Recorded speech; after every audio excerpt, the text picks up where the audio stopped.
पति का देहांत हो जाने के बाद 2 जवान बेटियों की जिम्मेदारी अकेले सोमती के सर पर आ जाती है। गरीब होने के कारण उनके घर में हमेशा राशन और जरूरत की चीजों की कमी रहा करती, जिसके कारण उन्हें ठीक से 2 वक्त का खाना भी नहीं मिल पाता था। एक दिन उनकी बस्ती में कुछ दूरी पर भंडारा हो रहा था, तो सोमती की दोनों बेटियां वहां से खाना लेकर आती हैं। माँ, हम खाना ले आए हैं, आओ खाना खा लो। नहीं नहीं, तुम दोनों ही खा लो, मुझे भूख नहीं है जरा भी। माँ, आप क्यों झूठ कहती हो? कल रात को राशन खत्म होने के बाद से तो हम तीनों ने कुछ भी नहीं खाया है। आप आओ, हम तीनों मिलकर खाना खाते हैं। हाँ माँ, और वैसे भी हम खाएं और आप भूखी रहोगी तो हमें अच्छा नहीं लगेगा। सोमती अपनी दोनों बेटियों की बात मानते हुए उनके साथ खाना खाने लगती है। तभी उसकी बड़ी बेटी मीना कहती है, माँ, आज तो भंडारे के खाने से काम चल गया, लेकिन रोज तो हमें भंडारा नहीं मिल सकता ना, इसलिए हमें कोई ना कोई तो काम ढूंढना होगा जिससे हम अपने घर का गुजारा कर सकें। हाँ मीना बेटी, तू सही कह रही है। जब तक तेरे पिता थे, इस गरीबी में भी हमारी हालत कभी इतनी बुरी नहीं थी, लेकिन उनके जाने के बाद तो हमारी दुख और तकलीफें बढ़ ही गई हैं। माँ, आप चिंता मत करो, हम काम ढूंढ लेंगे। कोई ना कोई काम तो मिल ही जाएगा और फिर सब ठीक हो जाएगा। इस तरह तीनों माँ बेटी एक दूसरे को हिम्मत देती हैं और अगले दिन से ही वो तीनों काम की तलाश करने लगती हैं। बहुत ढूंढने पर भी उन्हें कहीं काम नहीं मिलता, जिसके कारण वो हमेशा निराश होकर घर लौट आया करती। बात एक रोज की है, जब उनकी पड़ोसन उन्हें घर में बनाए पालक पनीर खाने के लिए देती है। माँ, आंटी के बनाए पालक पनीर में तो कोई खास स्वाद नहीं है, इससे अच्छा पालक पनीर तो आप बनाती हो।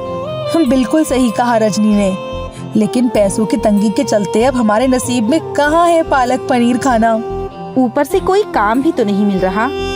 माँ, आज जब मैं पास वाले रेलवे स्टेशन से गुजर रही थी ना, तो मैंने वहाँ पर बहुत सारी खाने की चीजों का ठेला देखा। मैं तो कहती हूँ कि अगर कोई काम नहीं मिल रहा तो हम भी खाने की चीज का ठेला लगाते हैं। हाँ दीदी, ये तो आपने सही कहा, लेकिन दीदी हम बेचेंगे क्या? हम पालक पनीर और चावल बेच सकते हैं, और एक बार काम शुरू करेंगे तो धीरे धीरे सब ठीक हो जाएगा। हाँ मीना बेटी, तू सही कह रही है, मैं भी कहीं से पैसे का इंतजाम करती हूँ। अब सोमती अपने किसी जानने वाले से कुछ पैसे उधार लेकर एक ठेला और खाना बनाने का सामान खरीदती है। फिर सोमती स्वादिष्ट पालक पनीर और चावल बनाकर ठेले पर रख देती है, जिसके बाद उसकी दोनों बेटियां पालक पनीर का ठेला लेकर रेलवे स्टेशन पर बेचने जाती है। पालक पनीर, गर्मा गर्म पालक पनीर के साथ चावल खाओ, आओ पालक पनीर खाओ। स्वादिष्ट पालक पनीर खाओ, आओ आओ पालक पनीर खाओ। दोनों बहनें रेलवे स्टेशन पर आवाज लगा लगा कर पालक पनीर बेचने की कोशिश करती है। आने जाने वाले लोगों को खाने के लिए कहती है, लेकिन एक भी ग्राहक उनके ठेले पर नहीं आता, तो वो निराश होकर अपना ठेला लिए घर आ जाती है। कोई ग्राहक नहीं आया और सारे के सारे पालक पनीर और चावल ऐसे ही पड़े हैं। इस तरह तो जो कर्जा मैंने इस काम के लिए लिया है वो भी चुकाना मुश्किल हो जाएगा। नहीं माँ, हम इस तरह हार नहीं मान सकते। हमें कुछ तो सोचना ही होगा और कुछ तो ऐसा करना होगा जिससे हमारे लोग ठेले पर आए। दीदी, हम ऐसा कर सकते हैं कि एक प्लेट पे एक प्लेट पालक पनीर फ्री कर देते हैं, इससे कुछ तो ग्राहक हमारे ठेले पर आएंगे ही। हाँ, तू सही कह रही है रजनी, ग्राहकों को बुलाने का ये सही तरीका है। अब हम ऐसा ही करेंगे। अगले दिन सोमती फिर ताज़ा पालक पनीर और चावल बनाकर ठेले पर रख देती है और उसकी दोनों बेटियां रेलवे स्टेशन पर चली जाती है। पालक पनीर, एक प्लेट पालक पनीर, एक प्लेट पालक पनीर के साथ दूसरी पालक पनीर बिल्कुल मुफ्त। आइए, स्वादिष्ट पालक पनीर खाइए। क्या कहा? एक प्लेट पालक पनीर पर दूसरा पालक पनीर मुफ्त? क्या बात है, फिर तो मुझे भी एक पालक पनीर खिला दो। हाँ हाँ अंकल जी, क्यों नहीं, मैं आपको अभी देती हूँ। मीना गर्मा गर्म पालक पनीर और चावल एक प्लेट में परोसकर उस आदमी को दे देती है, जिसे खाते ही वो तारीफ करते हुए कहता है, वाह वाह, इतने स्वादिष्ट पालक पनीर खाकर मजा आ गया। बहुत बढ़िया बनाया है बेटी। धन्यवाद अंकल जी।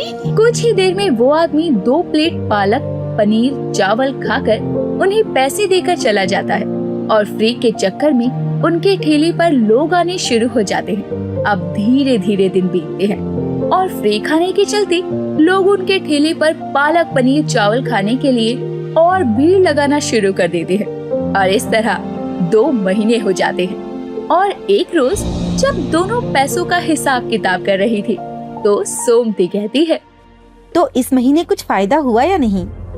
माँ, फायदा ही तो नहीं हो रहा। पालक पनीर बेचने से जितनी कमाई हुई है ना, उससे ज्यादा तो हमारी लागत लगी है। हाँ माँ, एक पर एक प्लेट फ्री देने के चक्कर में हमें कुछ ज्यादा फायदा नहीं बल्कि नुकसान हो रहा है। इसलिए बेहतर होगा कि हम फ्री में पालक पनीर देना बंद कर दें। तुम दोनों को जो ठीक लगता है करो। नुकसान होने के चलते वो बहनें फ्री वाली स्कीम को बंद कर देती हैं, जिससे उनके ठेले पर लोग कम आते हैं, लेकिन आते जरूर हैं क्योंकि उनके बनाए पालक पनीर बहुत स्वादिष्ट जो हुआ करते थे, लोगों को पसंद भी आते थे। इसी के चलते उनके स्वादिष्ट पालक पनीर के चर्चे होने लगते हैं और आते जाते लोग पालक पनीर और चावल खाना ही पसंद किया करते।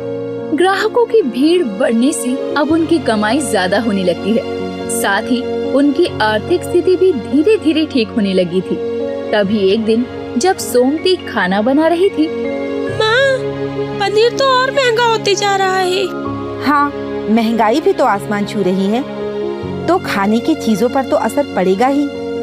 ये मैंने चावल चढ़ाए हैं, थोड़ा देख लेना, मैं बाजार होकर आती हूँ। सोमती इतना कहकर बाजार निकल जाती है तो वहीं रजनी मीना से कहती है, दीदी, हमारा काम तो अच्छा चल रहा है और अब तो लोगों की भीड़ भी आने लगी है, लेकिन ये बढ़ती महंगाई के चलते आगे हमें नुकसान ना हो, इसलिए हम दूध की जगह पाउडर से भी तो पनीर बना सकते हैं और इसी तरह पालक में भी पैसा बचा सकते हैं। कह तो तू सही रही है, इससे हमारी लागत भी कम लगेगी और फायदा भी ज्यादा होगा। मीना अपनी बहन की बातों में आ जाती है, जिसके बाद वो लोग दूध की जगह पाउडर से पनीर बनाने लगते हैं। साथ ही ताजे पालक की जगह थोड़े पीले और बेकार पालक का इस्तेमाल कर पालक पनीर बनाते हैं और उसे ही बेचने लगते हैं। रोज की तरह आज भी उनके ठेले पर भीड़ लगती है। क्या बात है बिटिया, आज के पालक पनीर में रोज जैसा स्वाद नहीं? अरे, ये आप कैसी बातें कर रहे हैं अंकल? भला स्वाद कैसे बदल सकता है? आपको ऐसा लग रहा है, पर ऐसा कुछ नहीं है। हमने तो रोज की तरह ही बनाए हैं। और क्या, वैसे भी इतने पैसे में ऐसे स्वादिष्ट पालक पनीर आपको कहाँ ही खाने को मिलेगा। इस तरह अब लोगों को पालक पनीर में पहले जैसा स्वाद नहीं आता, तो वो उनके ठेले पर आना कम कर देते हैं। पर कुछ लोग रोज वहीं से पालक पनीर चावल खाया करते, जिसके कारण उनकी तबीयत खराब हो जाती है। उन्हें उल्टियाँ और दस्त लग जाते हैं। एक रोज दोनों बहनों को कोई किसान से खराब पालक लेते हुए देख लेता है और वो उनकी शिकायत पुलिस में कर देता है। पुलिस दोनों बहनों को पकड़ने के लिए उनकी ठेले पर आती है। अच्छा, तो तुम ही हो वो पालक पनीर वाली जो खराब पालक पनीर खिलाकर लोगों को अस्पताल पहुंचा रही हो? ये आप क्या कह रहे हैं? हमने ऐसा कुछ नहीं किया। हम तो बस पालक पनीर बेचते हैं। वो तो मुझे दिखाई ही दे रहा है, लेकिन तुम्हारे इस खराब पालक पनीर को खाने से बहुत से लोग तबीयत खराब के चलते अस्पताल में भर्ती हैं। बिल्कुल सही कहा साहब आपने। मैंने इन लड़कियों को किसान से खराब पालक लेते हुए देखा है, जिसे ये लोग बनाकर ग्राहकों को खिलाते हैं। अपने फायदे के चक्कर में तुम दोनों लोगों की सेहत से खिलवाड़ करती हो। अब तुम जेल चलो, हथकड़ी लगाओ इन दोनों को। तभी एक लेडी कांस्टेबल दोनों बहनों को हथकड़ी लगाकर पुलिस स्टेशन ले जाती है। इस तरह उनके एक गलत कदम ने उनको जेल पहुंचा दिया, साथ ही उन ग्राहकों की सेहत को भी नुकसान पहुंचाया जो उनके यहाँ पालक पनीर खाने आते थे। रनकपुर गांव में सविता अपने परिवार के साथ रहा करती थी। वो बहुत ही सुंदर थी, साथ ही उसका व्यवहार भी बहुत शांत था। वो रोज सुबह गांव के मंदिर में जाकर पूजा किया करती और उसी गांव में रहने वाला संजय उसे रोज मंदिर में आते जाते देखा करता।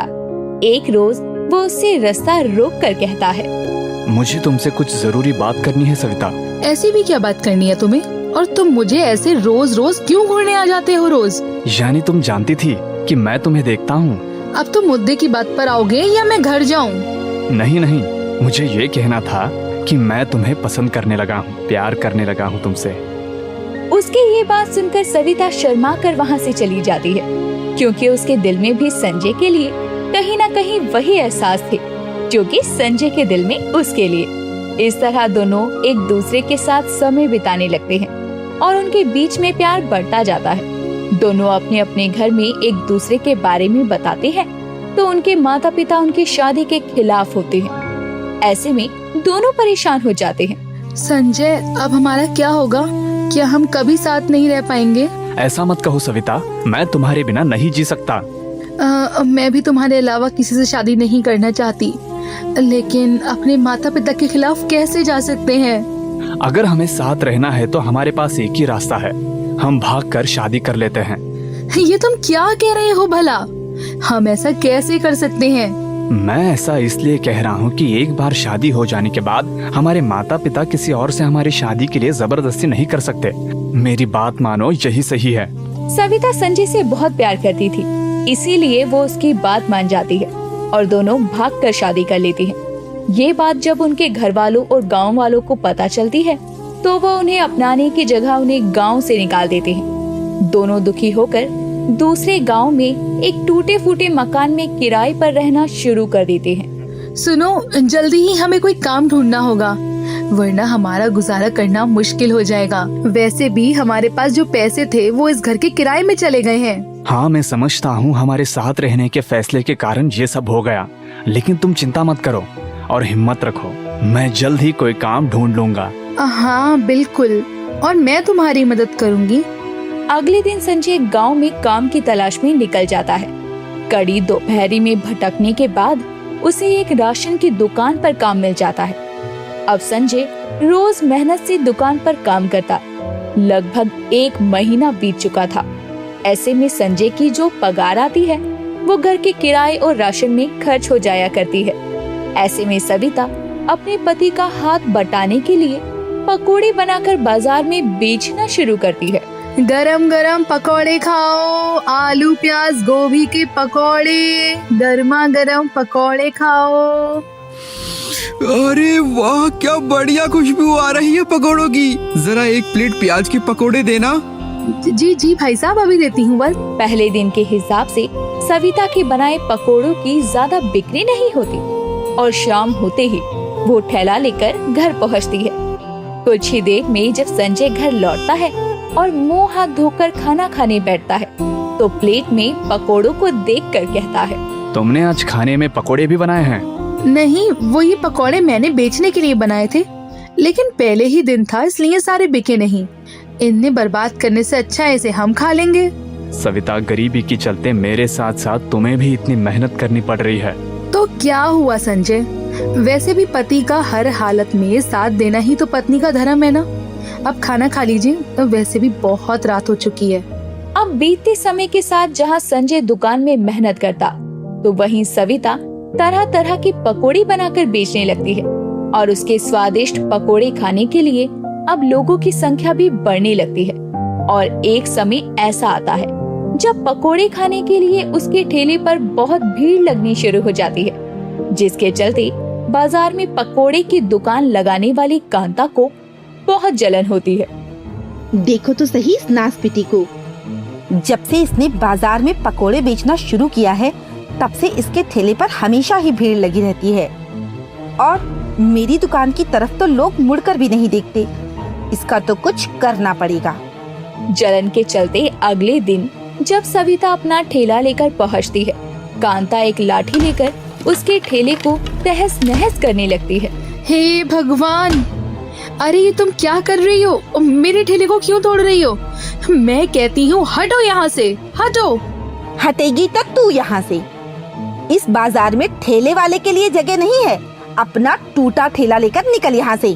पर ऐसा क्यों? मैं तो इतनी मेहनत से ये काम कर रही हूँ, फिर तुम मुझसे ऐसा क्यों कह रही हो?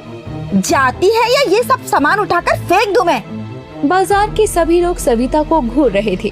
तभी वो अपना ठेला लेकर वहाँ से चली जाती है और शाम को ये बात संजय को बताती है। यानी वो औरत तुम्हें बाजार में पकोड़े बेचने से मना कर रही है? हाँ, साथ ही ठेला भी तोड़ दिया, इसलिए उसकी मरम्मत भी करवानी पड़ेगी। यानी तुम फिर पकोड़े बेचने जाओगी? हाँ, बिल्कुल जाऊंगी। पकौड़े बेचने से ही तो थोड़े पैसे आ रहे हैं, और जो काम अच्छा चल रहा है मैं उसे किसी के कहने या मना करने से क्यों बंद कर दूं? लेकिन सविता, अगर उसने 2 बार ऐसा किया तो फिर? नहीं नहीं, रहने दो, तुम पकोड़े बेचने मत जाओ। अरे आप डरिए मत, क्योंकि मैं कोई बुरा काम नहीं कर रही हूँ, बल्कि मेहनत से कमा रही हूँ। सविता अगले दिन निडर होकर बाजार में पकोड़े बेचने जाती है। उसे फिर से बाजार में देखकर कांता हैरान हो जाती है। ये ऐसे नहीं मानने वाली, इसे तो अच्छा सबक सिखाना ही होगा। सविता आवाज लगा लगा कर अपना काम कर रही थी। तभी कांता बाकी के दुकानदारों को भी अपने साथ ले आती है और अचानक ही सविता पर हमला कर उसे मारने लगती है। बचाओ मुझे, कोई बचाओ, छोड़ दो मुझे, छोड़ दो।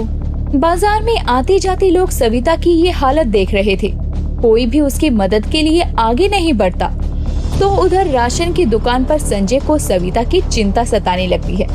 तो वो तुरंत छुट्टी लेकर बाजार की ओर जाता है, जहां उसे सविता बहुत ही बुरी तरह घायल मिलती है और वो उसे अस्पताल लेकर जाता है और उसकी मरहम पट्टी करवाकर घर ले आता है। क्या हालत कर दी है उन्होंने तुम्हारी? ऐसी भी क्या दुश्मनी जो किसी की जान पर बनाए? पता नहीं, हम गरीबों के नसीब में इतने क्यों दुख लिखे हैं। कुछ ही दिनों में सविता घर पर रहती है। उसकी दवाइयों में बहुत खर्चा होता है, जिससे फिर से पैसों की तंगी होने लगती है। तो सविता ठान लेती है कि भले ही वो पकोड़े बेचने बाजार नहीं जाएगी, लेकिन घर बैठे ही पकोड़े जरूर बेचेगी। जिसके लिए वो पकोड़े बनाते हुए एक वीडियो बनाती है और उसे YouTube पर डाल देती है, जो कि बहुत वायरल होने लगती है। जिसके बाद वो अलग अलग तरह के पकोड़े बनाकर वीडियो बनाकर सोशल मीडिया पर अपलोड करती, जिसके कारण उसकी बहुत चर्चा होने लगती है और कई लोग उसे अपने ढाबे में काम के लिए भी कहते हैं। लेकिन वो किसी के यहाँ काम ना करते हुए ऑनलाइन फूड वेबसाइट्स के जरिए लोगों तक अपने बनाए स्वादिष्ट पकोड़े बेचने लगती है, जिससे उसे फायदा भी होता है। सविता, डिलीवरी वाला बाहर खड़ा है, जल्दी पकोड़े ले आओ। जी बस हो गया, ये लीजिए। संजय डिलीवरी वालों को पकोड़े दे देता है और वो वहाँ से चला जाता है। इस तरह धीरे धीरे गरीब पकोड़े वाली अपने बनाए स्वादिष्ट पकोड़ों के लिए पूरे गांव में चर्चित हो जाती है। ये खबर जब कांता के कानों में पड़ती है तो उसे और जलन होने लगती है, लेकिन इस बार भी वो चाहकर भी कुछ नहीं कर पाती। एक रोज पकोड़ों की बिक्री से आई कमाई से सविता घर में नया चूल्हा लाती है। आखिरकार तुम्हारी मेहनत रंग लाई सविता। इतना सब कुछ हो जाने के बाद भी तुमने हार नहीं मानी और काम करती गई। और इसमें मेरा साथ दिया है आपने, और वैसे भी ये तो अभी शुरुआत है। मुझे तुम पर गर्व है, क्योंकि तुमने अपनी मेहनत लगन से काम करते हुए खुद को चर्चित किया है। भगवान बस ऐसी कृपा बनाए रखे हम पर। इसके बाद दोनों पति पत्नी अपने काम पर ध्यान देते हैं और अपनी आर्थिक स्थिति को पटरी पर ले आते हैं। तो वहीं गांव और आसपास के लोग सविता को गरीब पकोड़ी वाली के नाम से बुलाने लगते हैं, क्योंकि उसके बनाए तरह तरह के पकोड़े बहुत स्वादिष्ट थे।